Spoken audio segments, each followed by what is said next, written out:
Miguel. Sí, la economía de Estados Unidos es una economía de guerra.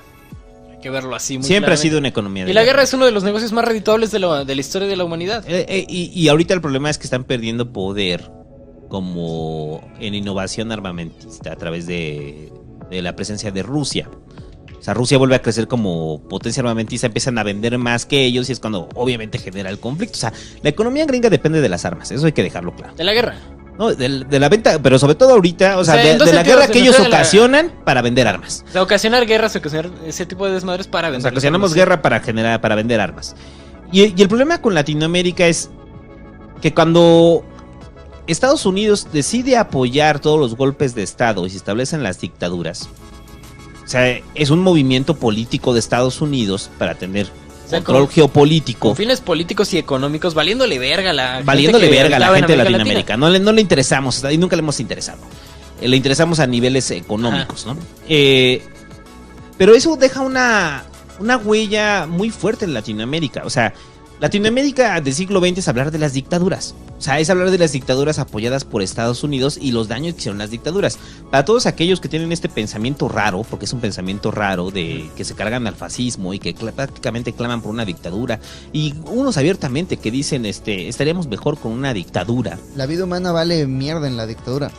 Yo estaba recomendando ese en el Pasquín. O sea, vean la película de Al filo de la democracia. Esta película que narra todo el problema de corrupción que se desató en Brasil con el periodo de Lula y con Dilma y cómo eso permitió el ascenso de Bolsonaro. Entonces, un cabrón está en una calle en Brasilia y está diciendo: es que lo que necesitamos es una dictadura, mi abuelo fue militar y Brasil era otra cosa cuando gobernaban los militares. Entonces un cabrón, otro cabrón llega y se le acerca y le dice: oye, es que no estés diciendo eso porque tú no perdiste a alguien en la dictadura. Yo sí perdí gente en la dictadura que fue desaparecida, que mataron, que torturaron. O sea, la gente que no ha perdido gente cercana de las manos de la dictadura es la gente que va a defender la dictadura. ¿O es propio de psicópatas o de gente ignorante de lo que puede pasar? Gente ignorante, sobre todo. Los psicópatas que no pueden generar empatía. O sea, gente ignorante que no ven todos los estragos que causaron las dictaduras latinoamericanas. O sea, ¿Cómo se llamaba esta novela de Isabel Allende, La Casa de los Espíritus? Ajá. Que la segunda mitad trata acerca de la dictadura, de cómo En Chile sí. pues, ¿era su papá o era su tío? uh-huh. De cómo su pariente fue depuesto, Salvador Allende, de ahí el apellido, y de pronto la personaje inicial es una historia de amor en medio de la dictadura, y la protagonista es secuestrada por los militares y la torturan y todo, y al final me acuerdo mucho de esta frase, la leí hace mucho, pero decía algo así como: pues al final salí y me imagino que por lo menos volví a ver a mi mamá y fui una de las afortunadas. Hay una frase que dice Dilma, o sea, porque Dilma Rousseff, muchachos, pues también sufrió tortura dentro de la dictadura brasileña. Sufrió tortura, sufrió la violación. Y Dilma dice que le preguntan: ¿cómo soportaste la tortura? Y que Dilma dice: la clave de soportar la tortura está en siempre pensar que este minuto es el último minuto. Que en este minuto, después de este minuto, 2 minutos, acaba la tortura. Dice, porque si piensas que esto va a durar más, no lo vas a poder soportar. Es lo que dice Dilma. Bachelet, o sea, Bachelet, con todo lo que podemos criticar a Michelle Bachelet en Chile. Pero Bachelet también es una víctima de la dictadura de Pinochet. O sea, Bachelet pierde a su padre, se termina exiliada de Chile. Y hay historias como ellos, o sea, de mucha gente que ha hecho política después de las dictaduras. Era gente que sufrió tortura, que sufrió desaparecidos. O sea, y que también no son casos aislados. O sea, la cantidad de desaparecidos de toda América Latina suma millones. Sí, son millones. Cientos de miles por país. Toda dictadura latinoamericana apoyada por Estados Unidos dejó un campo de muerte. Eso es lo que dejaron. Entonces, ahora cuando alguien dice: es que la vía democrática no funciona, o sea, como la vía democrática ya comprobó que fracasó. ¿Dónde comprobó que fracasó? O sea, la vía democrática sigue siendo la forma en la que los países vamos aprendiendo cómo gobernarnos. Una vez más el ejemplo de Brasil. El ejemplo de Brasil es: después de 4 intentos, Lula gana. ¿no? Gana el PT, y entonces Lula aprende que tiene que hacer política y entonces tiene que negociar con grupos de poder en Brasil, y son estos mismos grupos de poder los que terminan haciéndole la investigación y metiéndolo a la cárcel a Lula. Pero de eso se trata la democracia. O sea, porque dicen, no, pues entonces es una dictadura de izquierda. Pues entonces, ¿qué vamos a tener dictadura de izquierda? Cuba, ¿no? Ajá. O sea, ¿qué vamos a tener? En Uruguay Cuba. hubo dictaduras de izquierda también. Entonces, bueno, simplemente son dictaduras que no fueron afines a Estados Unidos, pero al fin de cuentas dictaduras. Por eso habría esta parte del siglo XX con lo de Abel Quesada. ¿Por qué es eso? O sea, Stalin, pues. Sí, los dictadores de poniendo dictadores. Y cuando dicen, ok, entonces América Latina su historia está escrita a través de las dictaduras. Sí, pero entonces América Latina está predispuesta a tener dictaduras. No. O sea, no es que estemos predispuestos a tener dictaduras, simplemente se han impuesto dictaduras. Y porque muchos piensan que no, es que los latinoamericanos no nos podemos gobernar, por eso necesitamos dictaduras. No, eso te han hecho creer. O sea, te han hecho creer que necesitamos una dictadura porque no nos podemos gobernar. Hay una postura bien interesante al respecto. El mismo Borges en un momento lo dijo, que América Latina parecía una menor de edad que tendría que ser llevada de manos de un adulto. A mí me parece su comentario más desatinado en la historia.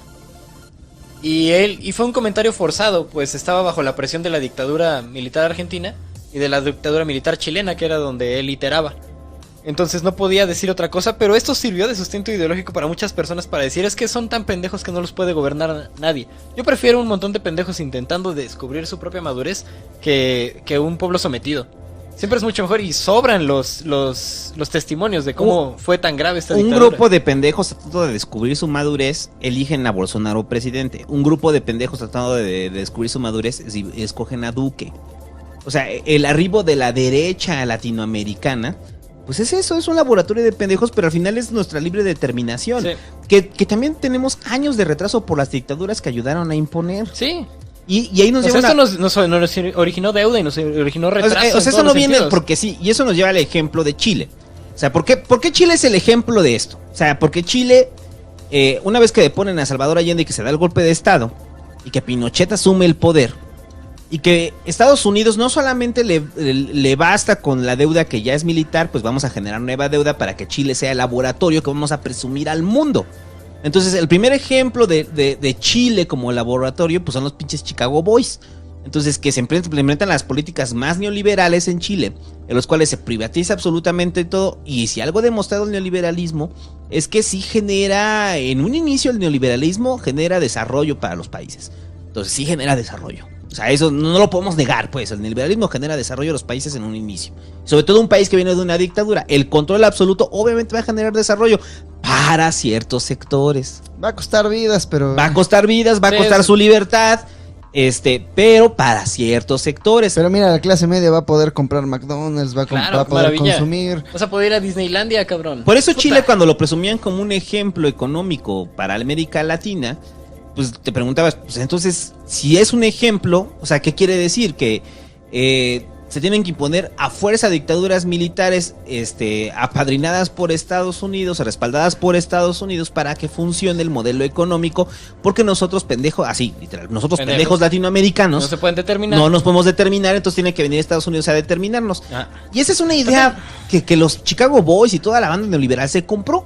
Entonces, cuando viene el crasheo, que le estamos viendo los síntomas del crasheo del neoliberalismo en Chile, en el cual todo neoliberalismo genera desigualdad, y esa desigualdad es una olla expresa a punto de explotar, que las válvulas de escape van siendo, sí, a través del consumo, hasta que es insostenible, y que de repente los chilenos se voltean a sí mismos y dicen, no tenemos nada.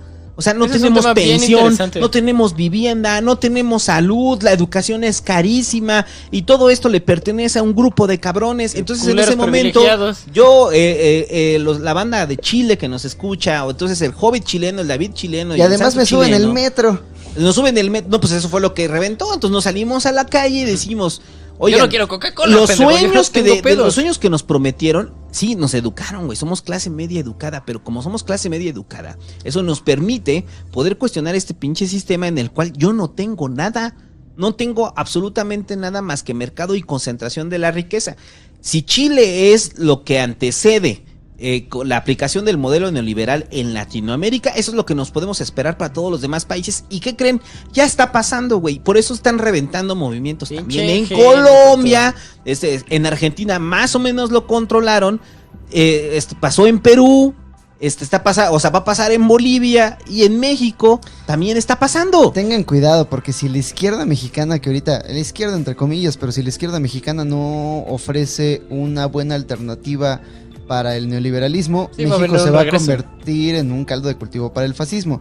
Fíjate, meses después de que Andrés Manuel López Obrador, el presidente de México, ganó la presidencia,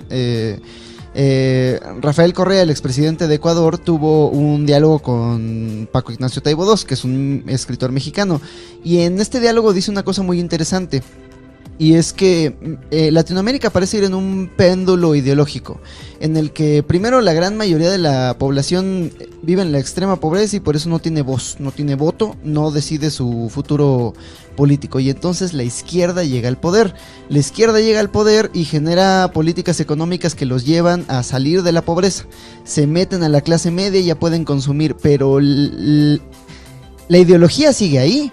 La ideología que nos está vendiendo a todos, que todos los latinoamericanos algún día podremos tener el estilo de vida que tienen en Nueva York, y ni siquiera el estilo de vida que tienen en Nueva York, el que nosotros nos imaginamos que la gente tiene en Nueva York. Es como el pobre imaginándose cómo vive el rico. Porque si vas a Nueva York, la gente, una amiga de Nueva York me estaba diciendo que, me parece una gran frase, Nueva York es como una droga de fiesta que te hace pensar que vivir en un cuarto de tabiques con vista a una pared de tabiques y pagar $1,000 al mes significa éxito. Eso es la vida de Nueva York, según ella. Hay una cosa loca. Vivir pobre, pero gastando un chingo. Pero nosotros nos imaginamos que la vida de Nueva York es como consumir un chingo y el glamour y demás. Y cuando estas clases pobres que se vuelven clase media aspiran hacia una vida que ellos imaginan que pueden tener, entonces empiezan a votar hacia la derecha.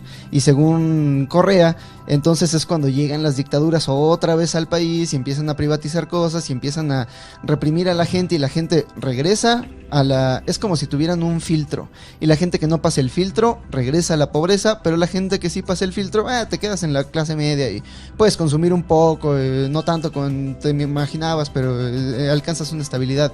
Y vamos de un lado al otro sin darnos cuenta de que el verdadero problema son nuestras expectativas de la economía. Esperamos consumir de una manera en la que nunca vamos a consumir. ¿Sabes por qué, Hobbit? Hay una cosa muy interesante que me parece que también sucede en el siglo XX, y es la invención de la pobreza. ¿Cómo? La invención de la pobreza, o de la sensación de ser pobre, o de la noción de ser pobre, o de la invención del espejo del pobre, la creación en la mente del pobre del rico, y cómo un pobre se proyecta si no fuera lo que es en ese momento, a través de los mecanismos que le está ofreciendo el sistema. Nosotros sabemos que la riqueza de Europa y la riqueza de Estados Unidos es una riqueza que han obtenido no a través de su virtud propia, sino a través del saqueo de las colonias y de los países aledaños o cercanos o lejanos incluso. La riqueza de Rusia fue el saqueo a los países orientales. La riqueza de Europa fue el saqueo a los países africanos. La riqueza, dímelo. Entre los diálogos de Zhukov, el comandante de las fuerzas del Ejército Rojo soviético, hay una parte en la que llegan a Prusia, a la zona más rica de Alemania. Y estos eran soldados que venían de las granjas, que no tenían nada, que comían papa hervida todos los días. Llegan a estas zonas que tienen como esculturas y oro y dicen, bueno, pero ¿por qué nos invaden si ellos son ricos? Y uno de los soldados le responde, pues ¿de dónde crees que viene esta riqueza? La tomaron de todos los países. Sí, chico. Como los Estados Unidos, más o menos.